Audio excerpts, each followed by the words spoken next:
Hello there, and welcome back to another Courage session. Today we're finishing out the Veterinary Schools Week on the Courage sessions, and we are so thankful to have Dr. Karen Cornell joining us from the Texas A&M College of Veterinary Medicine. Dr. Cornell, thank you very much for joining us today. You bet. Eager to be here. Would you care to introduce yourself, kind of give us a little bit of background and your role at the school? Sure. So as Enrique said, my name is Karen Cornell. I am the Associate Dean for the Professional Program, or the DVM program, here at Texas A&M's College of Veterinary Medicine and Biomedical Sciences. I am a graduate, actually, of Purdue School of Veterinary Medicine, and then did private practice for a few years before I went back and did a residency in small animal surgery. So I'm a small animal surgeon by training, but as you stay in a veterinary career in academia for any period of time, you become an administrator of some form. And so now my role is to, I have a great team of people who help students from the time that they are admitted to vet school, or even in the process of applying to vet school that we're talking about today, all the way through their 4 years of veterinary school. And then we help get them across the stage and get their diploma to them. So curriculum to student services, all the way through the program. Just the full gamut. That's right. Excellent. Well, we've got some questions that I wanted to make sure that we asked of you as you're joining us today, and a lot of them may overlap with what we asked yesterday of the Texas Tech College of Veterinary Medicine. But we definitely want to get to the heart of identifying the differences, but also the similarities between the two schools. So first off, the admissions process, we've talked to on the Courage sessions, we've talked to Mr. Maldonado, who was the dean of the College of Medicine. We've talked to the Texas A&M College of Dentistry, and so we know that the core values of the Texas A&M system are really well ingrained in the admissions process. So could you walk us through what that means for our veterinary applicants applying to Texas A&M? Sure. I think, it just makes sense, right? I think that not only are the core values important for the groups that you've talked about already, but also I think of those core values as being crucial for any veterinarian as well, kind of really independent of what aspect of veterinary medicine you go into. Excellence, integrity, leadership, loyalty, respect, and selfless service, those are crucial. They are crucial parts of what we do. So in our application process, which is we try to make it as a holistic process as possible.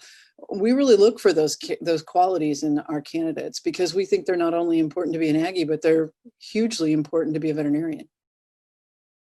100% agree with that. And, we've had conversations about, core competencies for dental applicants, for medical applicants, and we're exploring those for the veterinary applicants. Mm-hmm. And of course, there's a kind of a pool of different core competencies that are expected. And I think these just enrich, what it is that veterinary applicants, or really any applicant, should really possess. I fully agree with that. Yes.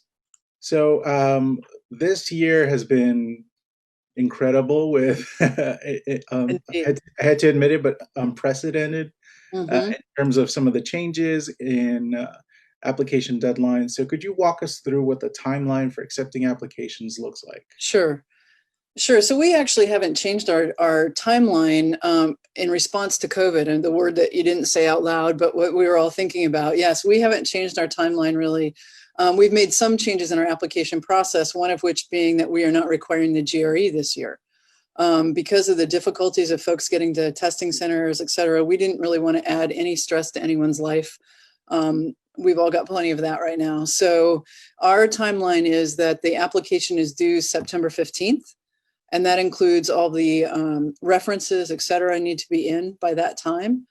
And so our admissions or selections committee will start right away reviewing packets. Unlike the medical schools, we don't have rolling admission. It really is kind of all in one process. So we'll review all of our applicants between the end of the day on September 15th, and probably we hope to get invitations out for folks to come and interview. We hope to have that out early December, by the first week in December, if not before then. And our goal then is to get people ready to invite for our multiple mini interviews. And we'll be holding those on January 8th 9th, and the 16th. So that's a Friday, Saturday, and then the following Saturday.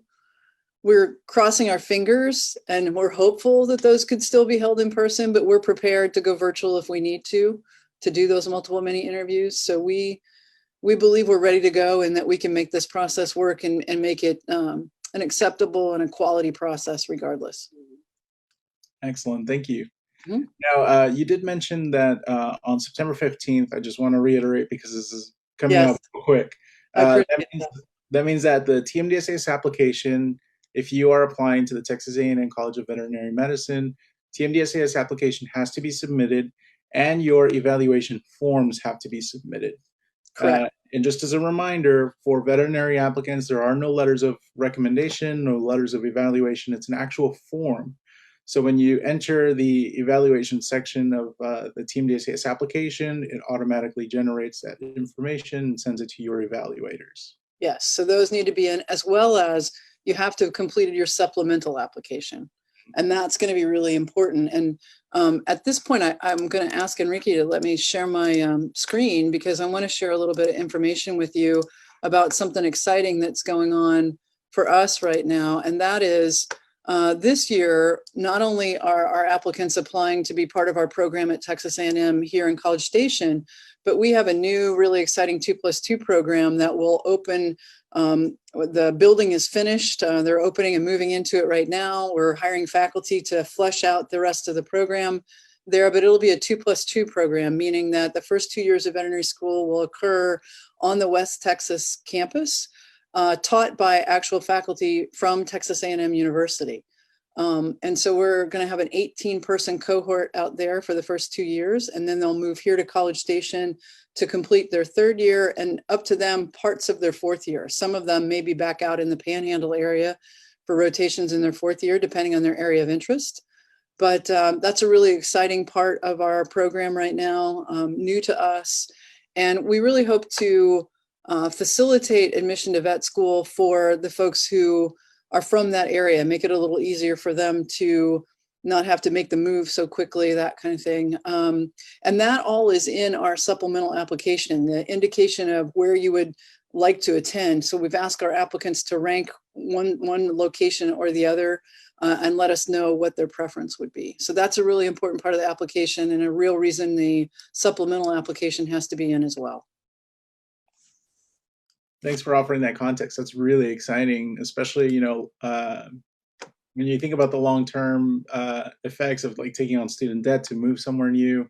It's not a secret that probably getting an apartment or a house up in the Panhandle is going to be a little bit less expensive than. Yes, potentially so. Absolutely. Yeah. And I think there are going to be a lot of people who already have lives established in the Panhandle who would be interested to stay there as much as they can during their educational opportunities. Yeah, so I think it's particularly great for, non-traditional students as well. So they don't have to totally uproot their lives. So, in talking a little bit more about the school, could you kind of give us a quick number on how many applicants you all accept each year? So actually, people that we take into the program here at College Station will be accepting 162, and then another 18 that will start up in at West Texas on the Vero campus. Great, yeah. Thank you. Mm-hmm. Now, could we go ahead and take the dive into the curriculum? What does the curriculum look like? Absolutely. Well, it's interesting because I think if you think about a traditional veterinary curriculum, kind of how they've always been, is it's 3 years of kind of book learning and then a year of clinical training. And we recently really updated our curriculum. 2017, we rolled out a completely new curriculum. And when I say completely new, we really updated it. We still kept the core pieces that are hugely important, the basic science pieces that are important for every veterinarian to have. And we recognized that one of the really important things that students really needed was the opportunity to do some hands-on things earlier in the curriculum. And so in this new curriculum, we have in the very first semester, they're doing physical exams, they're having hands-on clinical skills training, they're doing communication skills training, they're having surgical skills training. So it's a really very much not just foundational science, but very much of this is what you're going to do day one as a practitioner. And again, I would just share with you a little bit of an overview of that. If you take a look at this, this is just an outline of all of the skills that students are going to do in their first year clinical skills laboratories. And so each of these laboratory sessions is 2 hours. And you can see here, there is all kinds of different hands-on bovine, canine, equine experiences. And I think that this really kind of reinforces to students during their curriculum why they're here. When you're kind of buried in the books, it's a little hard sometimes to remember why you want to be a veterinarian. But when we're doing these kind of things simultaneously, it is very clear it's a hands-on profession. It should be a hands-on training program. So we're really proud of the changes that we've made, and we've had fantastic feedback. We haven't graduated a student yet from this new curriculum, but we have, they're now fourth-year students, and many of them have done summer work, et cetera, with practitioners. And the practitioners can't say enough about these students and how well prepared they are. So we're really thrilled with that. One of the things I didn't mention is tons and tons of ultrasound training, something that's a little bit new to our program. They've always had ultrasound training, but not to the extent that they get it now. And we're hearing from practitioners when these students are going out in the summer, what a great asset they are to their program. So we really feel like this hands-on piece that we've added in the first 2 years has really helped students be prepared for that day one of practice. Thank you. And just out of curiosity, is the change in the, or pretty much just a shift in the curriculum, does that have to do with board examinations or licensing? No, our licensing exam results are very high. I think we have a 98% pass rate on the licensing exam, even before we did the curriculum change. So it really isn't related to that as much as it is feedback that we got from practitioners. We did a really in-depth study looking at our curriculum to say, what's working really well, and let's keep that, and what can we add to that to make our graduates even better. I mean, we have this program's been in existence for over 100 years now. So we have a long tradition of excellence, and we want to continue that tradition of excellence. Any program that's going to maintain its excellence has to be willing to change. And so we are constantly looking at what makes our program a great program and how can we expand that. Excellent. I think that's a pretty overarching trend over all health professions right now. Mm-hmm. Is kind of that shift in the direction. So you've mentioned the 2+2 program already, but could you walk us through some of the other unique opportunities that students at Texas A&M College of Veterinary Medicine have? Yeah, absolutely. So if you take a look at this, one of the things that we really kind of pride ourselves in is the fact that not only are you getting hands-on experience, but we also have really high fidelity models. This is an example of, and not to gross you out, Enrique, I hope you're okay with this photo. This is a model, don't worry. This is what's called Syndaver. These are surgical canine models that allow these animals bleed. There's a pump system that allows students to really experience what surgery is like hands-on. So that is a really unique piece of our curriculum. I mentioned the ultrasound already. That's huge. We have over, I think it's 25 different portable ultrasound units that our students are learning ultrasound on from day one in the curriculum. So at the end of the first year, they have really excellent skills in the basics of ultrasound. So in addition to that, there's other unique opportunities, one of which is that we have really well-established student clubs. So each year our student clubs host different lab experiences, even out and beyond our curriculum. And frequently we actually host national organizations. So for instance, our equine club, they actually will host a national convention each year for equine kids interested in equine. They come from all over the US, veterinary students, to participate in that club experience. We have research experience opportunities in the summer. We have an established research grant program for our students where they're paid a stipend during the summer to get some research experience, as well as, when we're able to, study abroad trips, and with one of the most popular ones being their study abroad to Africa.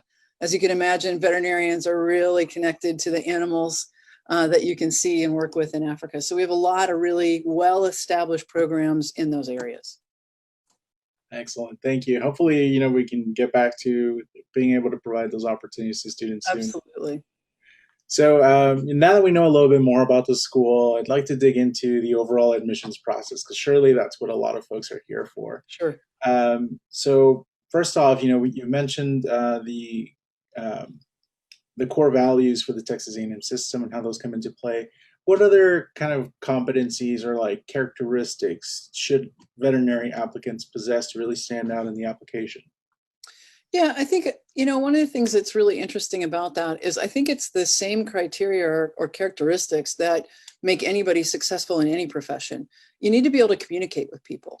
And frequently, it's not just the ability, people always think about the age-old adage is that you go to vet school because you don't really want to deal with people. And that is a terrible, terrible thing because every veterinarian deals with people every day because none of our animals come in on their own, right? So every veterinarian is dealing with people regardless of what aspect of veterinary medicine they seek. So you really have to be able to interact with people. You have to be able to communicate effectively. You have to be able to think critically. And when I say think critically, I think you have to be able to take perspective.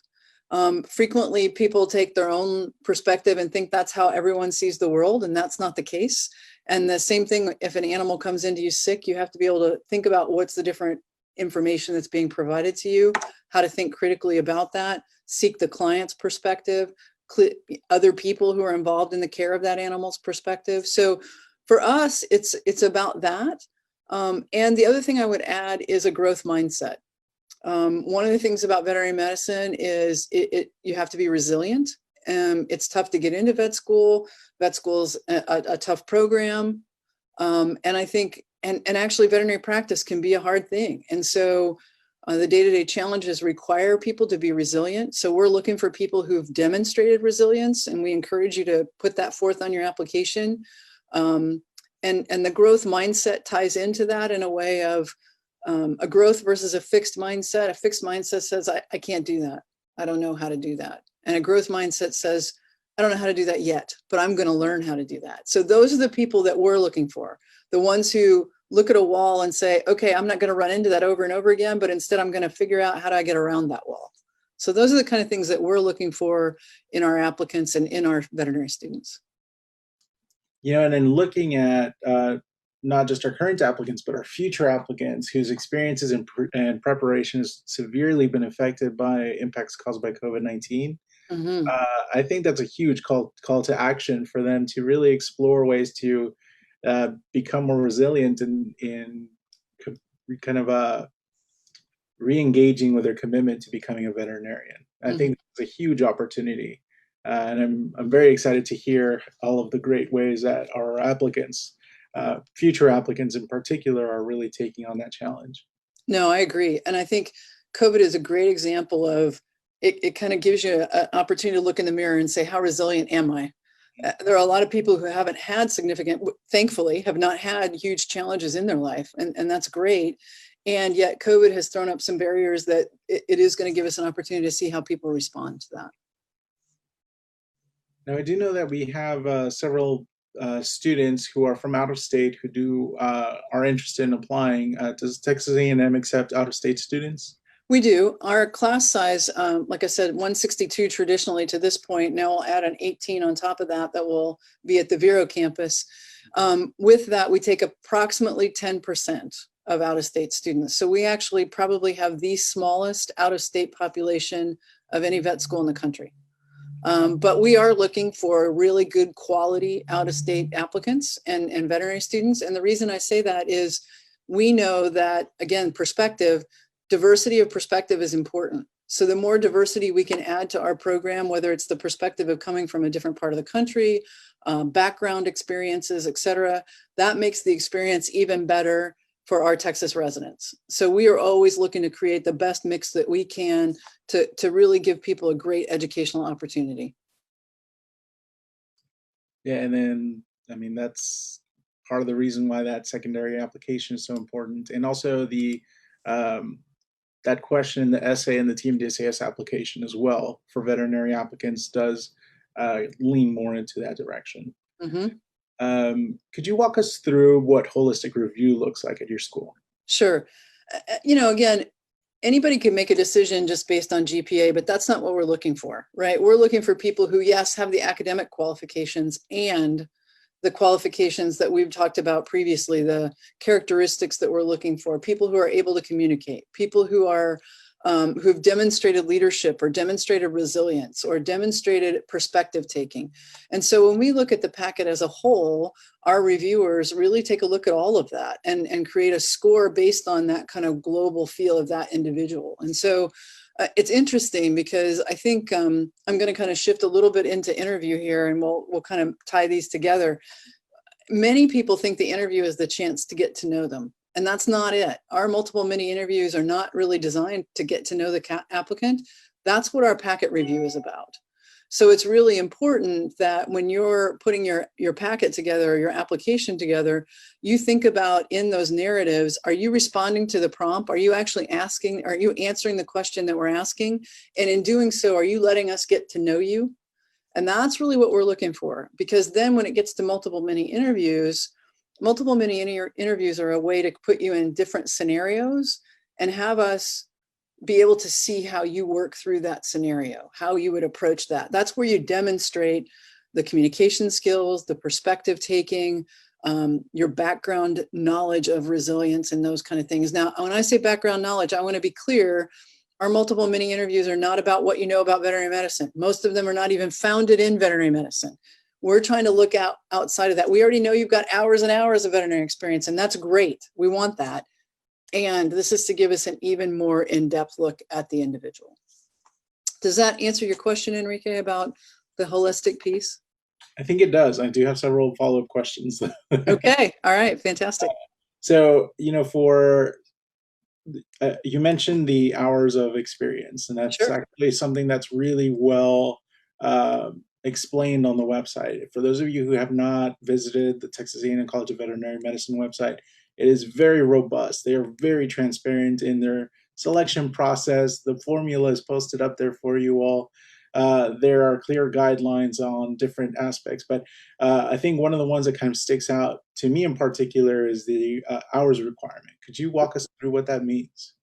Yeah, so when we're looking at hours, what we're looking for is we want people who are coming to veterinary medicine to really understand what they're getting into. And not to be like, we don't want them to come and say, I want to be exactly this and narrow their focus immediately. We want them to have a breadth of experience in veterinary medicine to say, I know the challenges that are associated with veterinary medicine. I know not every client has all the money in the world to pay for care, and that's going to be challenging at times. We recognize that some practitioners are business owners, and we see the challenges that go with that. But we also want them to have a look at the whole profession. Like, we don't want you to have all of your time writing with a single practitioner. We'd like to see that you've seen different perspectives of it, whether it be large animals, small animal, exotics, those kind of things. So that's why we have that requirement of hours. We feel like to apply to veterinary school, having never worked in a veterinary clinic, you aren't sure what you're getting into. And I think nobody wants that, because we all know that no education at this point is free. And so we really don't want you to put money into something that you're not sure it's a good fit for you. Yeah, and I think that's very well said. Nothing to add on that. Okay, fantastic. So you also mentioned how their secondary application kind of comes into play in the overall review of an applicant. Could you first off walk us through, what the secondary application process looks like? Yeah, so our supplemental application really just is asking more questions so that we can get to know you better. It expands on your hours of animal experience. It expands on some questions to let us know, again, in those categories that we look at. All of those, you think about the core values, right? It gives you an opportunity to do that. It gives you an opportunity to explain any difficulties that you've had. Again, trying to get a better holistic picture of that individual. So it's really important that people spend some time on that and make sure that if you handed that to someone who didn't know you, would they know you better? And really important is did you answer the question? We have a lot of people who write, here's everything you want to know about me, but they never actually answer the question the prompt asked. So I can't emphasize that enough. If you haven't written your narrative yet, your essay in response, make sure that at the end, if you handed it to Enrique, he would read it and say, yes, you answered that question for sure. So I think that the supplemental or secondary application is really important. Not only that, but also now with our 2+2 program at Vero, it's going to let us find out, why do you want to be at Vero? What's your motivation? What makes you the candidate that needs to go there? And so the the supplemental application rather is it available immediately for all applicants, or? It is. And that is a shift this year. Last year, there was a delay because we were trying to make sure they were linked to the TMDSAS application. This year, you're able to go back and link those later. And we have a new applicant dashboard, which is very helpful this year. You should be able to see, the supplemental application immediately. There's a fee associated with that. You want to make sure that you go ahead and pay that. And again, I would just put out there right now that last year we implemented a new computer program on our end, and there were some bugs with that we had to work out. I think we're in much better shape this year. We're trying to do automated reminders already. Many of our applicants have already received information about, hey, we're still looking for a letter from one of your reviewers, or you've got this prereq that's still out there. Let us know about that. So I would encourage folks to really look for correspondence from our office, CVM admissions at TVM at TAMU.edu, because that's going to be really important. Make sure that if you're not hearing from us, that you're checking your junk folder, that you know where that email is going. We have that problem so many times with applicants that we're trying to reach, and their emails go to junk or spam inbox. So make sure that you all check those. And if you've received correspondence before, make sure that you add those to your safe senders list, because that's going to be really key in making sure you don't miss anything, especially as we're approaching these deadlines. You bet. Mm-hmm. So we've got some questions from Dr. Ann Bloom at Texas A&M University. She's the advisor there. Hi, Dr. Bloom. Let's see. Looks like she's typing out a question about the GRE. Out of the percentages, of course, Dr. Cornell's just mentioned that the GRE is not being used this application cycle, which is a huge shift, I think, for school. And so, yeah, if you have any questions for Dr. Cornell, we have her locked down till 2 p.m. So join us in the chat and submit your questions that way, and we're glad to address them. So Dr. Bloom's question here it is: with taking the GRE out of the point system, are those points reallocated elsewhere? Yes, they are. They're real, and I should have known that you would ask me that. I don't actually recall which areas we reallocated them to, but they are not reallocated to strictly academics, I don't think. So I can't honestly off the top of my head quote to you where they went, but they were reallocated, yes. Sorry, Dr. Bloom. If you email me, I can probably tell you more detail on that, but I don't know off the top of my head. And I'm pulling up to see if it's on the website. It may not be. Okay. I'm not sure that we always document all of the different distributions, so it may not be up there. Let me go ahead and share this real quick, just so folks are better acclimated with what the website looks like. This is DVM admissions, and you have the eligibility requirements, which state the 2.9 minimum GPA, and then the last 45 semester hours with the 3.1, and the 2.9 science GPA. And then a little bit further down, you get information about residency requirements and the prerequisites. For the veterinary school, the prerequisites work a little bit differently from what you might see for if you're a dental or medical applicant. So make sure you take a look at those. And then, of course, they have a list of most universities in Texas that have and what the course codes that correlate to the prerequisites. And so here you have those. And then, of course, the selection process, which is what we were looking at. And so here it talks about the preparation criteria data for your veterinary experience, your animal handling experience, honors courses, academic rigor, and course loads. And I'm totally stealing your thunder, Dr. Cornell, but I think this is really important for everyone to become acquainted with. And then, of course, further down, we have the admissions formula that's posted on here. And this is as of July 2020. Yeah, so that takes into account the shift of the GRE. Yes. And so, yeah, so it's not just reallocated within the same section. So hopefully that addresses a question that Dr. Bloom had. Thank you very much for bringing that up, Dr. Bloom.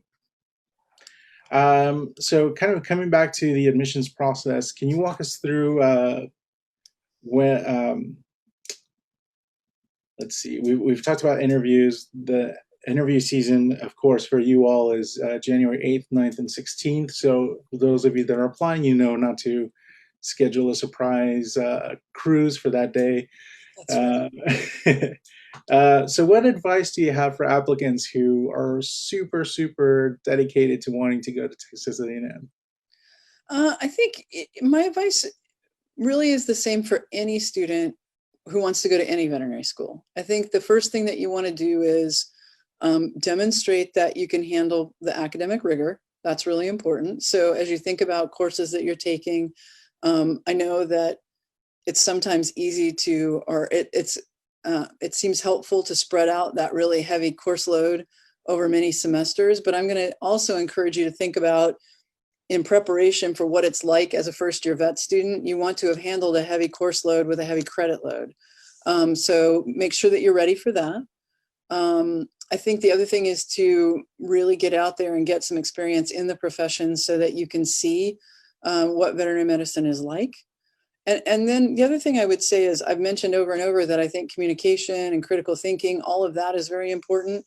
And as an Aggie, selfless service is very important. So I think one of the things to think about is, I am just as happy to see, if you've done a lot of veterinary hours, I'm happy to see that you are a volunteer at a human hospital, a volunteer at a nursing home, somewhere where I know that you're interacting with people and that you are gaining experience with that. Now, again, I'm going to put the caveat on that I recognize that's not happening during COVID, right?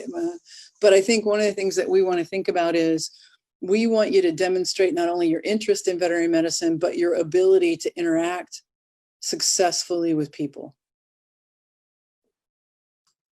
And it seems like there are more opportunities to do that right now because so many activities are virtual. Exactly. So, yeah, fantastic. We have a follow-up question regarding transcripts. Yes. The question is, transcripts will be due as students receive an interview, perhaps early December. Should students wait until fall grades are posted before submitting? So if I could step in here and address that on the TSDMS side, the transcripts will be requested once an applicant interviews. So the interview has to happen first. That's not actually what we had talked about. Yes. Okay, I'm sorry. Yes. Please go ahead. It's okay. It is, we will want their fall transcripts. So typically once you've been invited, that's going to be right at the end of your fall semester, beginning of December. And so, yes, get their transcripts in as soon as they've completed the fall semester, and they'll know then they've been invited to interview. We were about to make the same point, but we took different roads there. Okay, good, good. Yes, fall grades should be on your transcript. Yes. Some students are asking if they should pick up virtual vet experiences that some companies are now offering, but for a rather hefty price. I think it depends a little bit on what those experiences look like. I mean, I think it would be tough to do that and actually get the experience that we're looking for. So I think if it's at a hefty price, I'm not sure I would put that money there. Yeah, and there are so many places that are trying to take advantage of the needs of a lot of students. I think you've mentioned just a few minutes ago very eloquently that students should be looking for opportunities to help others right now. And if there are opportunities to get some more experiences working with animals, then fantastic. But if not, it's just keep pushing the ball toward the end goal in that direction. So one of the big things that applicants that I've worked with have had some confusion about is the diversity in animal experiences. So you have small animals, you have large animals. Could you walk us through, what the distinctions should be, and then also what that means for preparing as a prospective applicant? Yeah, so I think a couple of things I would say is, one, it is just really there's a difference between diversity in animal experience versus diversity in veterinary experience, right? So veterinary experience might be that you've worked with both a large animal veterinarian and a small animal veterinarian, or maybe a large animal veterinarian and a zoo veterinarian, right? Like, we're looking for diversity of types of practice. Diversity of animal experience might look completely different, and it might be anything from lab animal medicine, which again, you could get veterinary experience there too, because lab animal veterinarians would be great people to work with. But just the idea that you have had multiple species experience as well. So you get kind of the idea of the breadth of what you're getting into related to species as well. And for both veterinary and animal handling experiences, I mean, there are tons of opportunities available for you out there. So yeah, it's just a matter of sometimes even just Googling opportunities nearby. Mm-hmm. And I do think, I mean, I recognize that it's more challenging right now because veterinary practices, many of them are doing curbside drop off for clients. They're trying to minimize the number of people coming in and out of their practice to minimize the risk of their employees for COVID. And I still know that they need help. And so I think, it's a lot about, this is a great place to demonstrate your responsibility. If you can get into one of those positions and say, yeah, I can be responsible. I can wear a mask all the time. I can do these things and show that I am part of a team. And I think that's really critical. Yeah. So how can an applicant show their motivation toward wanting to become a veterinarian? We're talking about, helping others, communicating with people, working with a variety of animals, both in handling and in working with them through veterinarians. But really, what would you say are the key aspects of showing that motivation toward wanting to become a veterinarian? Well, I think it's a balance, right? It's a balance between showing that you have the academic ability to do it, right? Because that's a key part of the application process, and that will never go away, that your grades will count. So it is showing that I have the work ethic to do well in class, and showing that I am putting in the time and effort to work with animals, to learn about the different types of veterinary settings, to work with different types of animals. All of those things, I think, go together to really demonstrate interest. I also think that it's sometimes around, what do you demonstrate your leadership ability related to that? Are you demonstrating that you can take a role in making a difference for animals or for veterinary practices, right? Are you working in a veterinary practice and you've taken on the leadership role of community service outreach? Maybe you take on the role of the social media person for the practice, right? Play to your strengths, but show that you can take ownership and lead part of an effort related to that. It could be an outreach program for victims of domestic violence, because we know there's a strong association between domestic violence and animal abuse. Lots of ways to show that you have a passion for some component related to animals and people. Those are some really great examples as well. The correlation, I think, between animal care and human care, I think people put those two in very distinct boxes, but there's just such overlap. They're pretty much one and the same. Yes, I agree. One leads to the other too, right? Absolutely. We're healthier because we have animals in our lives. Amen to that. So learning more about the school, coming back to that, what are the types of opportunities are available to students during the clinical part of the curriculum? Yeah, so that's a really exciting part of that. Leading up to it, the preclinical curriculum, as you go forward in the program, by the time you get to the third year, you have the opportunity to take some electives and selectives in kind of your areas of interest. And then in the fourth year, you actually choose a track. And when I say a track, there are core rotations that are mandatory for everybody.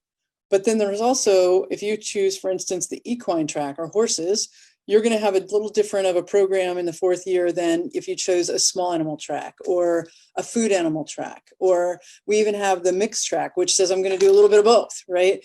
And then we have what we call our alternative track, which allows students to pursue something that is maybe not a traditional area of veterinary medicine, or maybe I would say a mainstream type area of veterinary medicine. So something that's a little more of a niche area. It might be lab animal medicine. It might be zoo or exotics. It might be pathology, right? So some kind of unique piece of veterinary medicine that that we don't need to train 162 people to do, but we need to train 8 people to do that, right? So you have the opportunity to choose the alternative track, and that becomes, I kind of joke around about, it's a create your own adventure type track, where if we don't have what you want to do, then you give you time off campus with a designed program. You have a mentor who helps you design that program. It's approved by the curriculum committee, but then you have additional weeks away from Texas A&M being able to explore those areas. And so that's a really exciting opportunity as well. And so that, remember, the clinical year is a year round. So they start pretty much 4 or 5 days after they finish their 3rd year, they start their 4th year, and it's a clinical experience year round. And so it's highlighted by the time within our teaching hospital, where you're exposed to multiple different areas with experts. And it ranges from primary care, which is what you're going to do as a practitioner every day, to specialty medicine. So you can kind of see what's coming down the road and what you should be prepared for and what you should educate your clients will be available, even though you might do it, right? There's that continued growth of veterinary medicine that I think a veterinary teaching hospital is uniquely qualified to provide for you.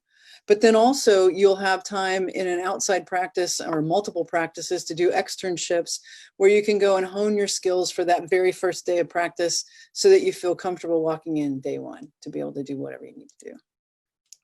That's so fascinating, that the profession is so open to creativity and new opportunities. And especially, I think, when you were just showing us the models a little while ago, and you gave me the disclaimer to not freak out over it, I think it's really important to kind of remember that healthcare is constantly changing, it's constantly evolving and improving, and that comes right back to the growth mindset that you brought up a little earlier. Mm-hmm. And there's a couple other things that I would add of things that we do even before the 4th year, but certainly impact our 4th year students. And I'm going to go back and again share a screen if I could. Every year we host, in collaboration with the Texas Veterinary Medical Association, our job and externship fair. And this is I think this is our 4th year to do this. And it's been a fantastic experience. And you can see, again, pre-COVID, we have students, 1st year, 2nd year, 3rd year, and 4th year students who are visiting with practitioners who come in, set up a booth and chat with our students. And it's about, our 1st year students are talking about summer employment, shadowing opportunities, et cetera, to kind of get more experience and get more breadth of experience in the profession, all the way to our 3rd year students who are planning their 4th year and they're looking for externships. So all of those things happen during that. Now this year, we're not giving up on that. We're just going to do it virtually. So we're going to have a virtual job and externship fair this year, again, co-sponsored with the Texas Veterinary Medical Association. We feel like we have great relationships with the practitioners, and we really want to expound on that. A couple other things to let you know about our program is we know that veterinary school is not inexpensive. And Texas A&M has a long history of scholarships. We have almost $2 million of scholarships that we give out each year. And we can confidently say that all of our 2nd, 3rd, and 4th year students have some form of scholarship to some amount. And by the end of the 1st year, almost 50% or more of our 1st year students will have received some form of scholarship. So I think financially, we are a good bang for your buck, so to speak. Again, kind of getting into that financial piece of it, I want to share with you that we have one of the lowest debts in the country at the time of graduation. If you look at in the maroon, you see Aggie mean educational debt at the time of graduation compared to the national average in black. And the difference between those two sets of bars is the one on your left-hand side includes people who had no debt at all. And if we take those people out of the equation, then you're looking at the right-hand bar. And again, we compare very well with the national average when it comes to debt. I want to tell you a little bit about where our graduates go. This is when we looked at the demographics of our students and where they went post-graduation for the previous 3 years. About 71% of them end up in private practice in Texas. Another 17% are in advanced training. So many people will choose to go on and do internships or residencies. And so that's about 17%. And then about 12% of our graduates will actually leave the state of Texas and go into private practice outside of Texas. Ironically, those aren't always our out-of-state students. You would immediately guess that those are the kids who are going home. And in reality, it's about an even split. We have as many out-of-state students who stay in Texas as we do out-of-state students who go home. And then just kind of doing a further breakdown of that of employment, you can see by type of practice, about 50% of our graduates will go into small animal practice, 27% will go into mixed practice. And then it starts to get into smaller and smaller pieces, whether it's a small animal internship, that's what SAINT means, a large animal internship, and then, you know, advanced training, et cetera. So a really nice spread of where people are going to go and what they're going to do post. And the one thing that I didn't add in this is the debt to income ratio. I think we have, as of last year, we still had the lowest debt to income ratio of people graduating from veterinary school and veterinary schools across the country. So we feel very good about the value of the education and the quality of the education that you receive here at Texas A&M.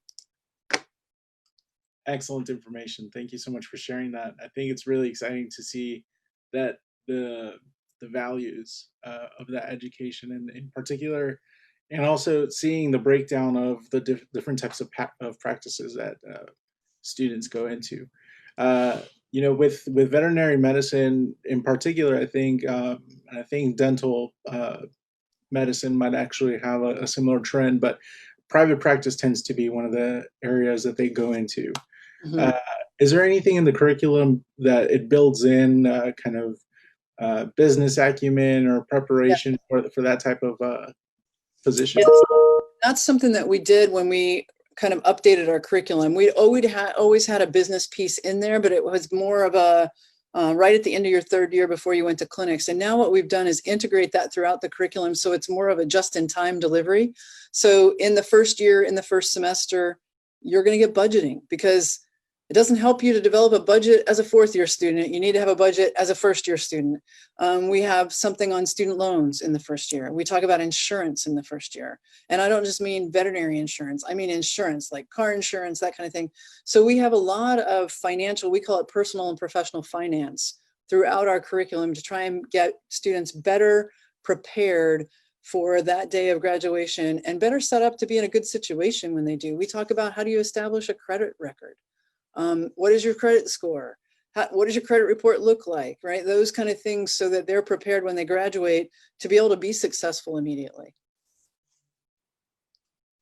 Thank you for that. You bet.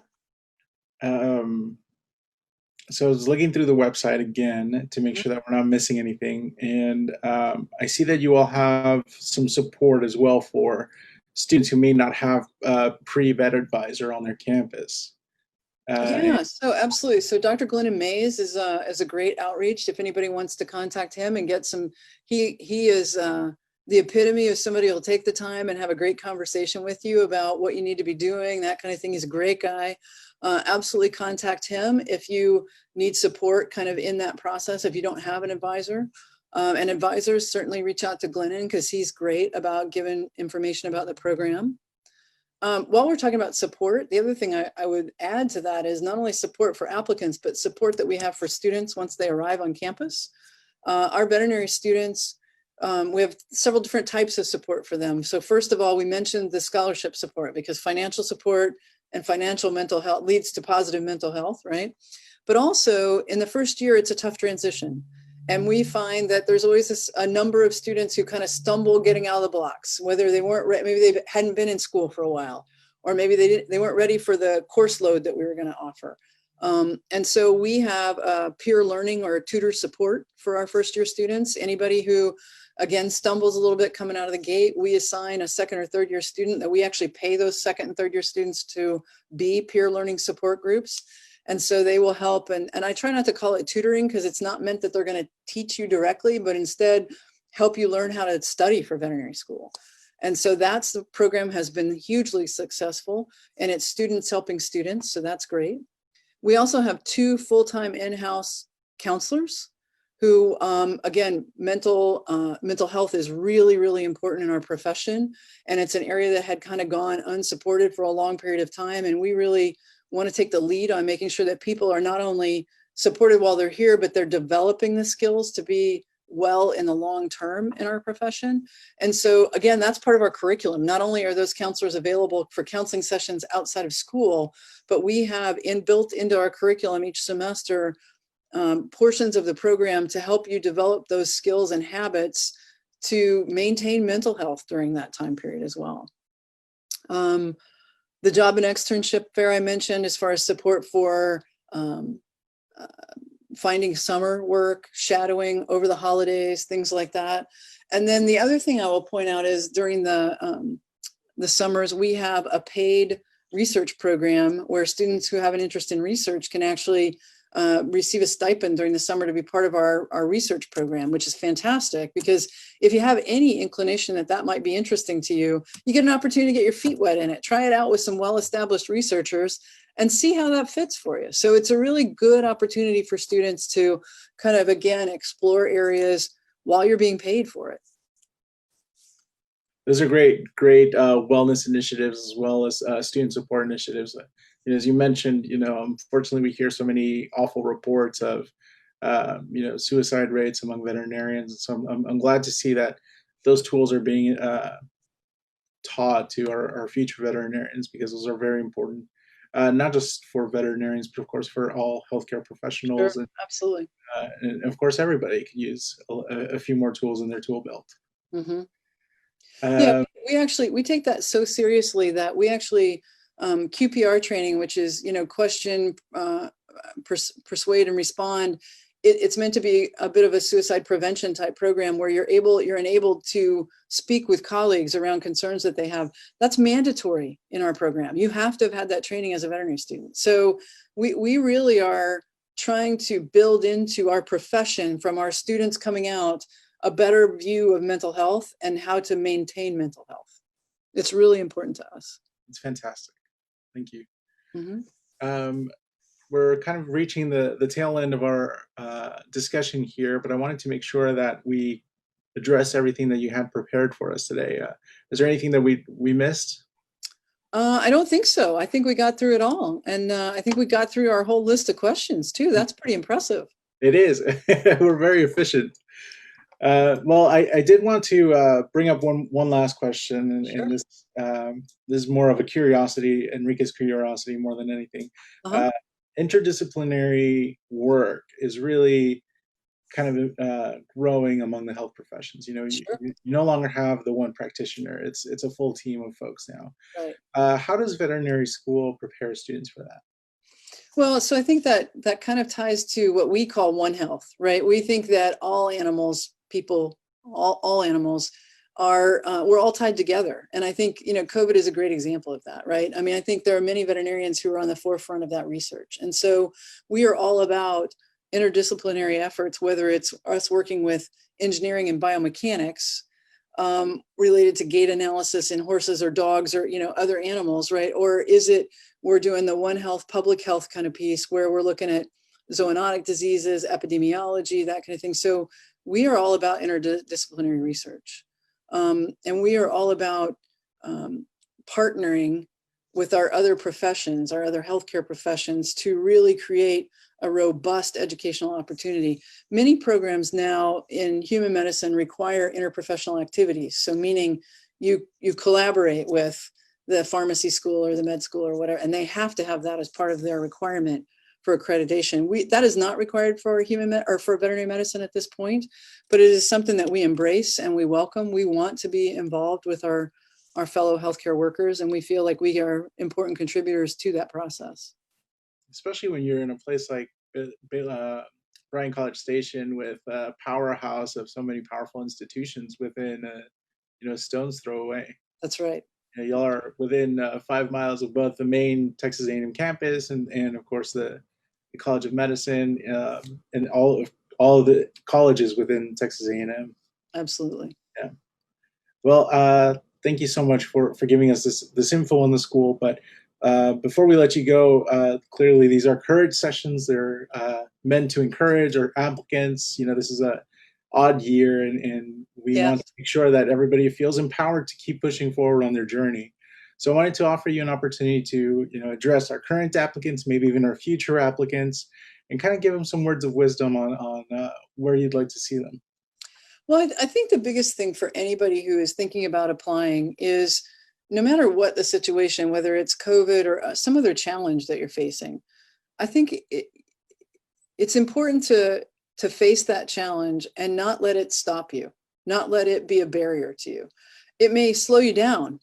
It may require a change in path a little bit, but it doesn't mean that it is a stopping point for you. And so I think, use those, what appear to be barriers at the time, as a way to say, okay, I'm going to have to change my perspective. I'm going to have to illustrate or demonstrate that growth mindset. I'm going to have to reset and come at this from a different perspective. And I think those qualities and those practices are what will make you successful as a veterinarian or as any healthcare professional. The ability to go to plan B or go to plan C to still get to the same endpoint. That ability to be resilient, ability to adapt, ability to seek other perspective, that's what's going to make you successful as a practitioner in any healthcare profession. Well said. We're going to put that on a t-shirt. Dr. Cornell, thank you so much for taking the time today to let us learn a little bit more about the Texas A&M College of Veterinary Medicine, and of course to really understand what students need to do to prepare. We really appreciate your time. You bet. Thank you for having me. You have a great day. Likewise. And on behalf of everybody here at TMDSAS and the Texas Health Education Service, and of course on behalf of the Texas A&M College of Veterinary Medicine and Biomedical Sciences, we'd like to wish all of our applicants all the best of luck. We are all here to help you. So if you have any questions, do not be afraid to engage with us. Of course, we do have the TMDSAS Hub, which is a Facebook group where you can continue the conversation that we've started here. And also the TMDSAS non-traditional applicants group, where we have non-traditional applicants also coming together to address issues that they face. So we're very active on there. We're glad to help you, and we look forward to seeing you achieve your dreams. So until next time, we'll talk to you later. Bye-bye.